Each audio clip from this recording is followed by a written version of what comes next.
Hello everyone, my name is John and I'm your student nurse today. I was going to give you an introduction to insulin administration.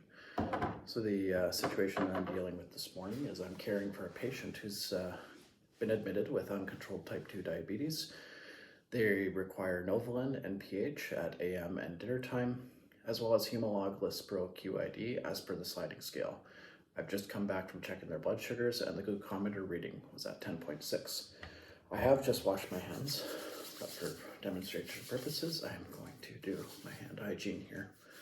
So before we start, I want to find the doctor's orders. So locate the chart, look at what type or what types of insulin have been ordered. So as per the orders, the types that have been ordered are standard basal, so that's the long-acting dose, so that's the Novolin NPH, as well as a Humalog Lispro, which we are going to use the sliding scale to help us determine that. So when looking at the sliding scale, so we have checked off the insulin Lispro Humalog moderate dose regimen. So because our glucometer reading was at 10.6, we're going to follow the chart here, and that's going to be for 4 units of the Lispro, as well as the Novolin NPH. We are administering 22 units at breakfast. So in total, we will have 26 units to administer here. So we've looked at the sliding scale as per the glucometer. So we want to verify the patient's name, the medication, and the order. Make sure that that has all been met. Some considerations we want to take. So is the patient going to eat? If the patient's not eating right now, we don't want their numbers to drop. So when you're giving insulin, the sugars in the body are going to reduce. So this is why we usually like to give this when they are eating or about to eat. So other things that you want to look for is if they're going for a test where possibly the insulin administration has been asked to be held, as well as are they NPO. So we want to grab our insulins here. So this is the Lispro, and this is the NPH. So this needs to be reconstituted. You can see at the bottom there, it's a bit cloudy. So when we are reconstituting it, we're just giving it a good shake in our hands here. Just kind of rub them together. And you'll notice that it gets back to that cloudy solution. Okay. Now, looking at the insulins, these were opened this past week in hospital. They are good for 30 days after being opened. They generally have a cap over top. So what we want to do is alcohol swab the top. Okay.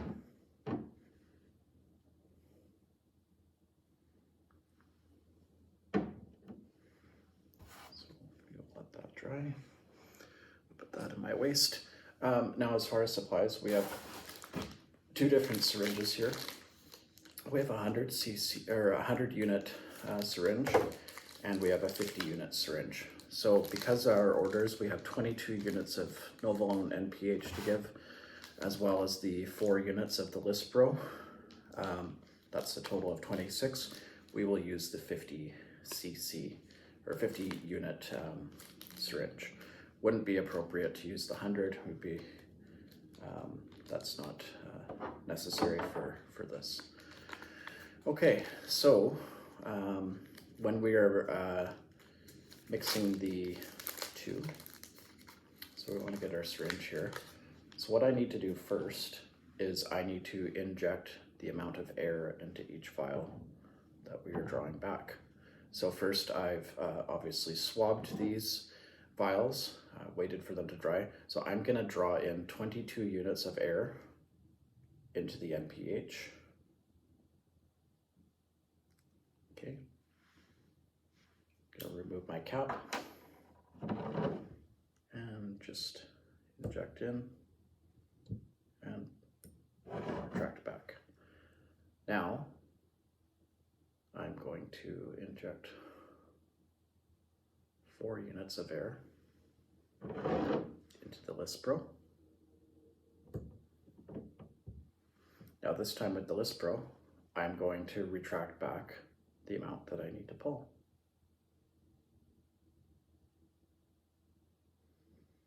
Now because I need 4, I'm going to draw back a little bit more than 4, just so I can see if there's any air bubbles in there.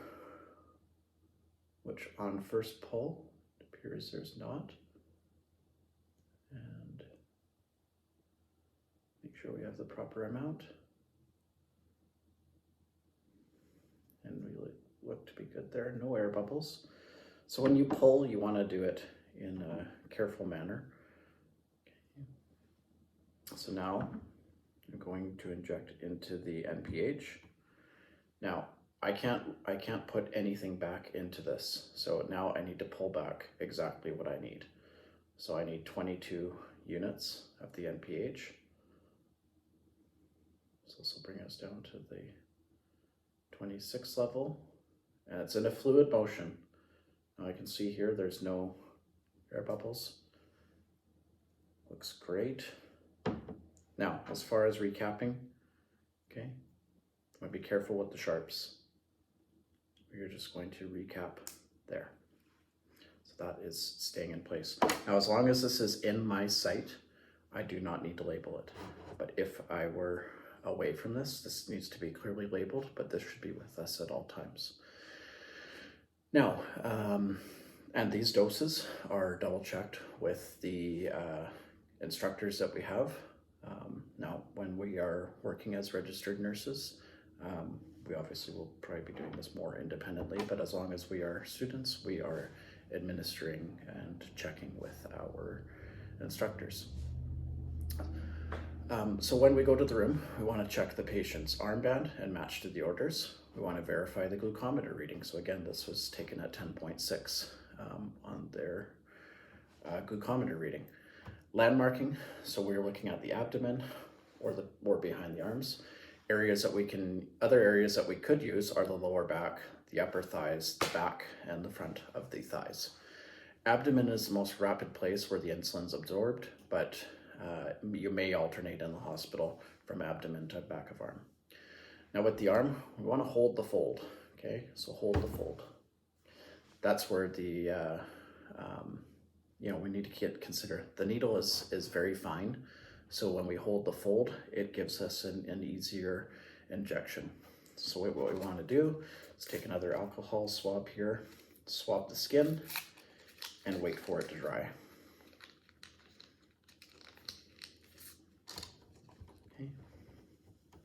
Swab the skin, put that in our waist, and we'll wait for that to dry.